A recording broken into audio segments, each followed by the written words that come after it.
Bonjour, bonjour tout le monde, bienvenue à votre émission À l'affût. Cette semaine, une émission un peu thématique sur un gros gibier qui suscite beaucoup de questionnements et de curiosité, l'ours noir.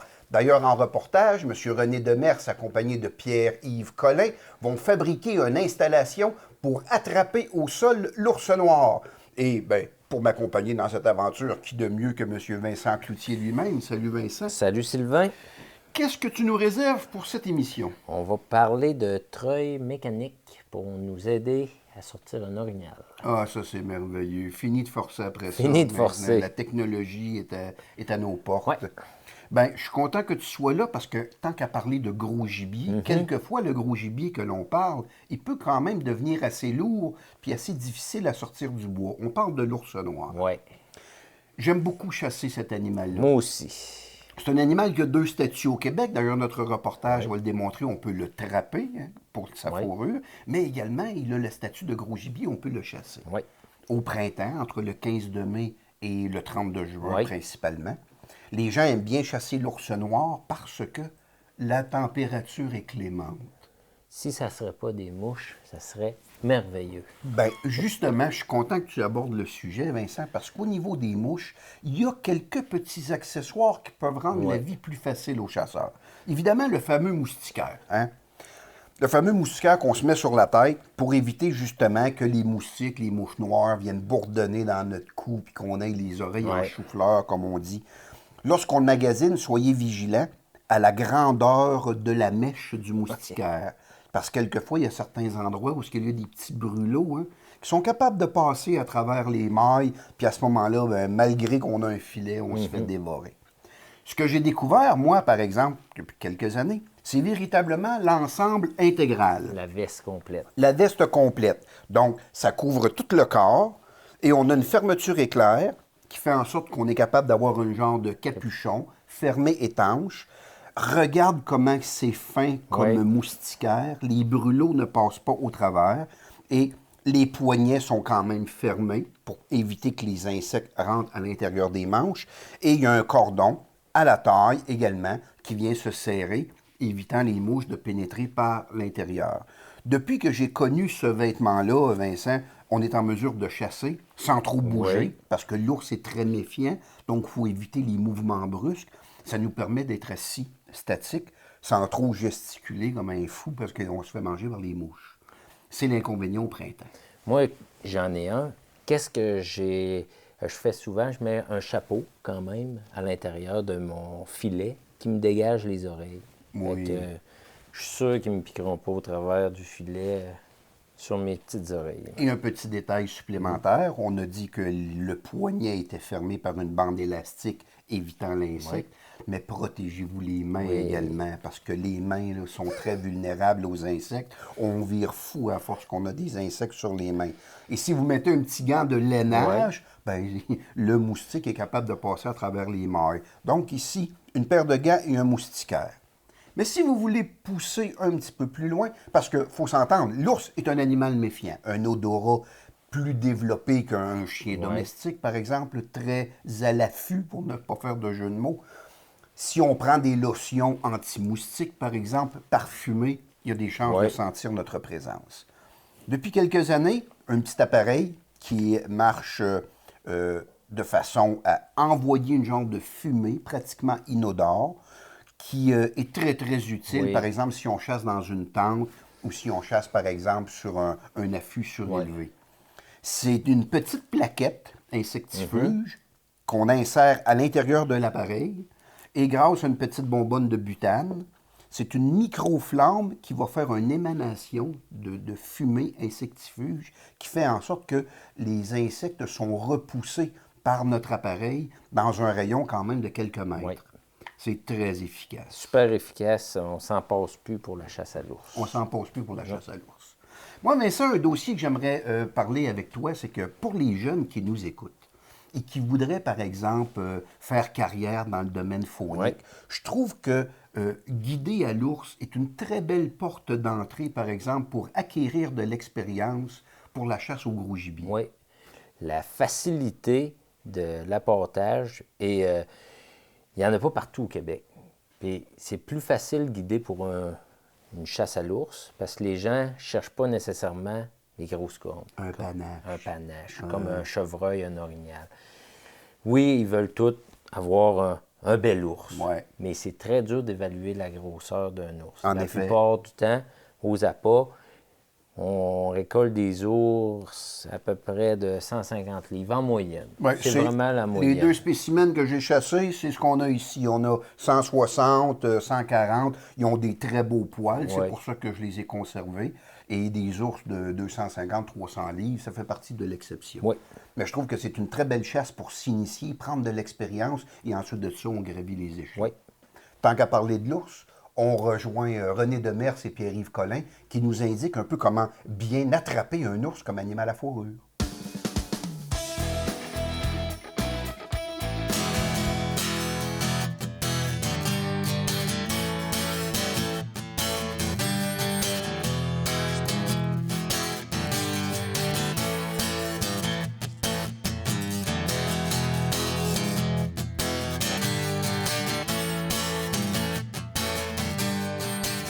Bon, ben là, on a ramassé des bio.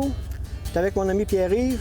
On va aller vous montrer comment on fait une installation pour prendre un ours, faire une cabane à ours. Là, on approche d'un site où on a pris un la semaine passée. Fait que je vais aller vous montrer ça. Viens voir là, le piège, regarde le piège, là. Le piège est resté là. C'est ça. Ici, c'est un site que tu entretiens pas mal à toutes les, Ouais. les saisons. Puis j'en pogne pas mal à toutes les saisons. ouais. Ça doit faire 8 à 9, 10 que je pogne site, là. Ça. Puis là, tu vois, il n'a pas eu de tête de toucher à rien. Tout a resté comme c'est là. OK. Il s'est pogné, puis ça, il y a un crochet traînait. Là, il y a le crochet, il était parti avec lui. Là. En checkant le bois ici, là, ça veut dire qu'il est parti par là. Ça, c'est le mécanisme C'est qui a le lancé mécanisme le lacet à pattes. Qui fait déclencher, qui fait former le lacet à patte. Le lacet est accroché au bout de site. OK. Puis en formant le lacet, et puis là, il part avec ça. Il part juste avec le lacet et le crapin. Ça reste là. Reste là. Donc, ici, la semaine passée, tu as capturé un ours. Un ours, Un ouais. assez gros. Ah ouais, 231 livres. Et Ouais. quand même un gros, Un beau gros gros, ouais. spécimen. Tu dis Ouais. 231, c'est assez précis. Il a été pesé Oui, il était pesé pour Nature et Sainte-Marie. Ouais. à la station d'enregistrement. C'est ça, c'est OK. ça. Puis, il avait-tu fait bien loin, cet ours Il avait fait à peu près 150 pieds. OK. Il est parti, tu dis, en Il est parti dans direction. la direction, puis il y a un vieux chemin, il a pogné le chemin, il a monté. Puis il s'est en allé, c'était encore plus sale, là, fait qu'il s'est en allé là. OK. Il était là, puis quand j'arrivais, il dormait. Parce qu'à un moment donné, la chaîne, le grappin, ça reste Il reste pris. accroché. Ouais, Puis là, il se tortille. c'est ça. Puis Puis il se brise pas la patte parce que vu qu'il s'en va en sécurité, fait qu'il tire pas pour rien. Il OK. fait juste aller se cacher. Lui, dans son idée, c'est d'aller se cacher. OK, parce qu'il est pas, dans le fond, il n'est pas blessé, il est juste attaché, Attaché, c'est par ça. une patte. C'est ça. Mais il n'est pas brisé, il n'est Non, pas il n'est pas blessé. brisé, rien. Plus que ça. Ouais, puis quand- OK. C'est ça, quand j'arrivais, comme j'expliquais, il dormait. OK. Il dormait, il était couché, puis il dormait. OK.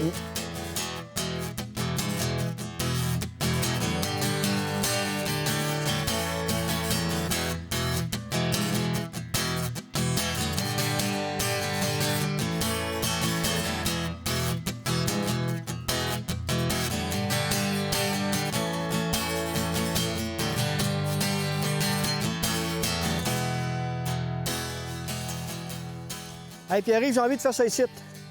Je trouve que j'ai une belle place, ici, là. Puis j'ai déjà vu la présence de pistes d'ours, ici, là. OK. Puis il y a le pic de sable. Vous avez vu les pistes dans Il y a le de pic l'eau, de sable. il y a de l'eau à l'eau, proximité. il y a une belle rivière qui coule là. Les castors sont pas loin, il y a une dame de castors pas loin. Fait que J'ai envie de faire ça ici. Un boucher frais à proximité, un Puis bon... l'été, là, il y a des petites fraises de chien qui sortent là, dans le bord du pic de sable. Il là. vient de manger. Ils viennent là-dedans. manger là-dedans, c'est ça. On installe ça, on va essayer de faire une belle cabane à ours pour OK. Je vais montrer au monde comment on fabrique ça, une cabane à ours. Là. dégager ça un peu. Regarde ça un Je peu. te tiens ça. De cèdre. Abandonné. Parfait. OK. Ah, tiens bien ça. On le forme dessus un peu, il est large un peu, Ouais. OK. comme ça. On va attaquer ça avec une broche. Ça. Tiens bien ça. Ouais. Attaquer ça, là, bien serré. Fait que c'est sûr, quand on fait une cabane à ours, ça nous prend de la broche. Là, on avait emmené 7-8 billes, là. 7-8 billes d'habitude, ça tend à... Ça fait un job. On peut la couper, hein? Tu je la coupe?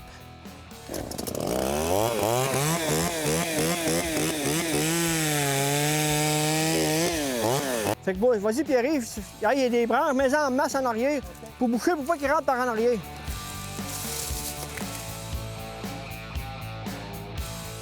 va en remettre un autre, là. Là, on aurait pas mal terminé, mais je vais juste mettre une goal ici. Ça va solidifier la cabane, là. Que ça soit Avec solide. la neige, là. Bon. Et que là, ça fait une bonne cabane solide. Et que là, la prochaine étape, c'est que on va commencer à faire le trou. OK. Ce trou-là, là, il est bien important. C'est le secret de... pour le faire diriger. Il est vraiment plus à douette du centre de la cabane. Il est vraiment un petit peu à douette. Quand il marche la patte douette d'en avant qui avance en premier. On va le faire à peu près une douzaine de pouces de creux. Puis un diamètre à peu près de 15 pouces. Ici, je vais faire ma tranchée pour le piège. Il faut que je mette le piège, là. Après ça, il faut mettre le mécanisme. Le mécanisme, c'est ça. Je pique ça là, des pins là, qui piquent ça là. Je m'organise pour que le déclencheur soit dans le centre du trou. Fait que là, l'installation du piège est pas mal terminée. La terre est pas mal nivelée. Je suis prêt à mettre mon vénir. Le vénir, là, on voit les clous, là. Ça, je vais accoter mon collet là-dessus. Le vénir, c'est pour empêcher qu'il touche au collet. Je m'organise, c'est bien la plombe, puis solide. Puis là, je vais mettre les petits bois. Les petits bois, là, à peu près 12 à 15 pouces de long, mais on va les ajuster tantôt. On va les couper dans la longueur qu'il faut. La prochaine étape, c'est qu'on va mettre le lacet à pattes. En faisant attention au mécanisme, là, parce que c'est assez... OK. Là, le mécanisme est enclenché. Là, je rouvre mon collet. Et je l'installe sur mes petits clous à venir que j'ai mis dans le côté du venir. Exactement comme ça. Mais que l'ours mette la patte sur le de déclencheur, il va frapper un vide, il va défoncer dans le trou, il va se poigner de même. À peu près 7-8 pouces du bout de la patte. OK, fait que là, on vient d'aller se couper des gaules, mettre en avant du piège pour encadrer le collet. On va en remettre, des fois j'en mets 2. Puis une ici, là, des petites gaules. Tiens ça. L'ours, il arrive, il ne mettra pas la patte là-dessus. Et s'il sait que c'est pas safe, il ne mettra pas la patte là-dessus. Il faut le solider pareil, pour pas qu'il roule, puis les petites bêtes peuvent le faire rouler. Je vais mettre des petites branches pour, s'il y a une bad luck qui met sa patte dans le trou ici, les petites branches, là, c'est pour vraiment, pour pas qu'il se mette la patte à côté. Les petites branches de sapin, ça, c'est pour chaîner la mousse. Je vais vous expliquer tantôt la mousse, mais que je mette la mousse. Les branches, c'est ça qui va chaîner la mousse. Ça, la mousse, là, c'est pour le rassurer. Lui, il pense là, qu'il y a un morceau de bois en dessous, là. Ou une roche ou un corps mort. Quand la mousse, ça pousse ses corps morts puis ses roches, fait qu'il pense que lui, c'est une roche, fait qu'il est safe dans sa tête, il est safe. Donc là, on va planter des piquets ici pour le diriger. Ça va l'empêcher de rentrer là aussi, là. La prochaine étape, je vais camoufler le piège pour pas qu'on le voie. Avec des feuilles puis la terre. Un petit peu de feuilles ici, là, pour cacher le piège bien comme ça. Tout le tour de la mousse, pour que ça soit vraiment naturel. Donc là, la prochaine étape, c'est que là, je peux couper mes petites branches que j'ai mis pour le diriger. On les coupe assez longues, mais pas trop. En biseau le plus possible. Fait que là, il me reste l'étape à mettre des branches pour le diriger. Pour pas qu'il passe à côté, puis pour le diriger. On plante ça assez solide. Ici, on en met en avant du piège. On sait que le piège est là. Il faut pas qu'il aille là-dessus, là, lui. Là. S'il va là-dessus, il va le déclencher. Avec des branches, avec des feuilles, puis ça c'est naturel, le plus naturel possible. Là. Donc là, il n'y a pas le choix, il faut qu'il se dirige là pour aller aux appâts. On va mettre les appâts. Moi, je mets de la mélasse pour l'attirer. De la mélasse, ça sent beaucoup. Il sent ça de loin, à longue distance. On en met un petit peu. On en met dans mon plat. Ça, c'est pour mettre après les arbres.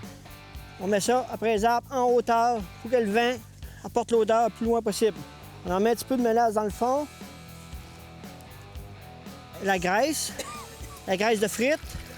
Ça, on se procure ça dans les casse-croûtes partout, là, il y a la donne. Ça coûte rien.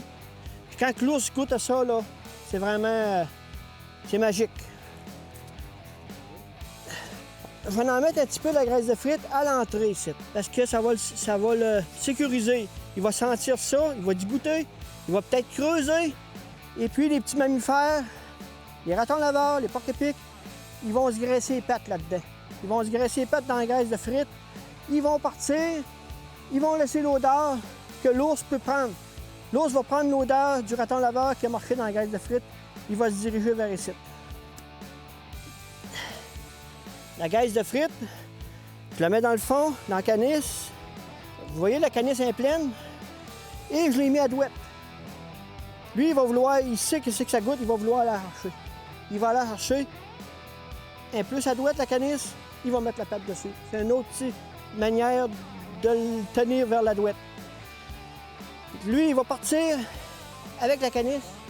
Il va la prendre avec sa gueule, puis il va s'en aller avec.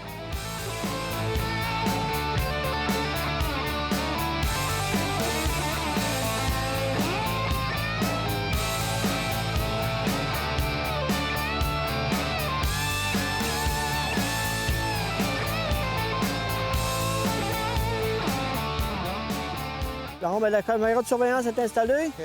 La cabane est toute finie. Le piège est bien fonctionnel. Demain matin, Demain matin, il y a un ours dedans. Hein? Salut, à la prochaine. restez à l'affût.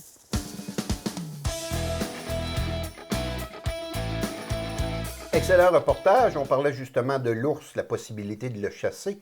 Mais là, on a vu une installation, comment bien le piéger. L'installation d'un lacet au sol dans une petite cabane. Ça prend que tous des experts pour être capable de bien placer ça. Dire que c'est telle patte qui arrive en premier. Exact. Mettre des obstacles, se mettre dans la peau de l'animal sans jeu de mots. Parce que nous, on est habitués, peu d'expérience, de piéger à la chaudière. Hein? À la chaudière attachée, que l'ours va mettre sa patte dans la chaudière. C'est au lacet quand même. C'est au lacet quand même. Avec un déclencheur. Ouais. Mais là, c'est particulier. Ouais. Puis je pense qu'il y a eu du succès, M. Demers. Oui, M. Demers, c'est un très bon trappeur d'ours.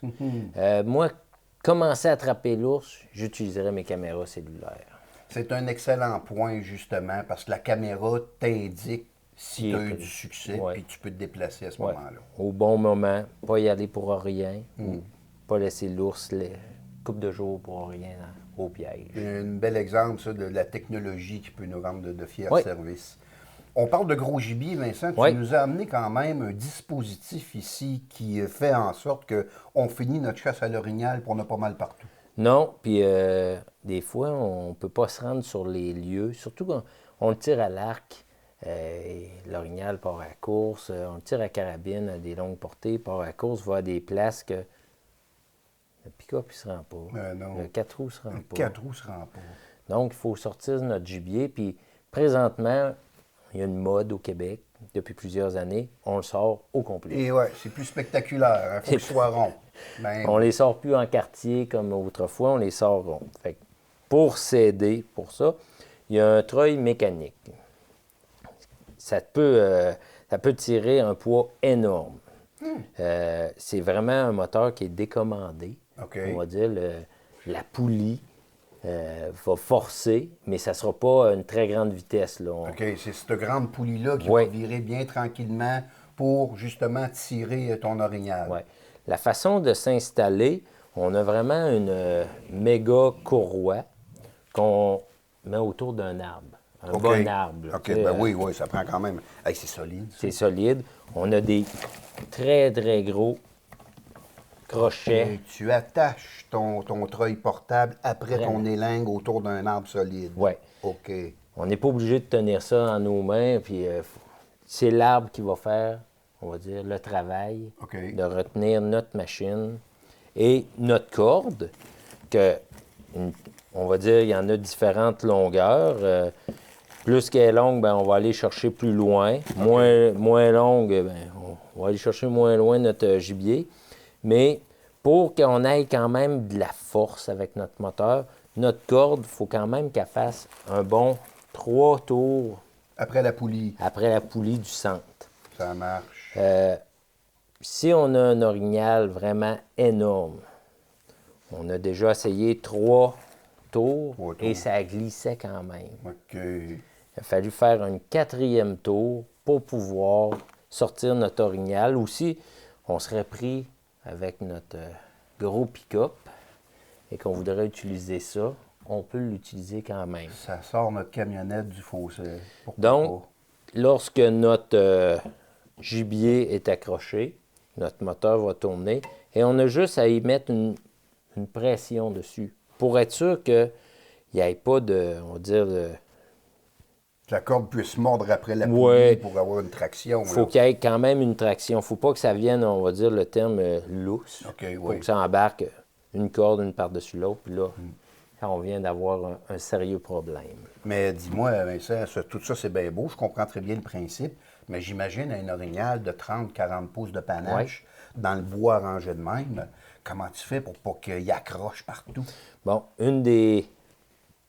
d'un autre outil qu'on peut utiliser, c'est un traîneau à gibier. Ah, je t'avoue. Il y en a de différentes grosseurs parce qu'on peut l'utiliser pour un chevreuil ou aussi on peut utiliser, comme tu as déjà parlé, une ancienne Crazy Carpet. Oui, les petits chevreuils, ça les va petits très chevreuils. Bien. Il y en a des plus petits pour les chevreuils ou les ours, que c'est intéressant, même si on n'a pas de treuil, d'utiliser un traîneau comme ça, même pour accrocher en arrière de notre 4 roues, là, si on veut sortir notre ours, notre chevreuil.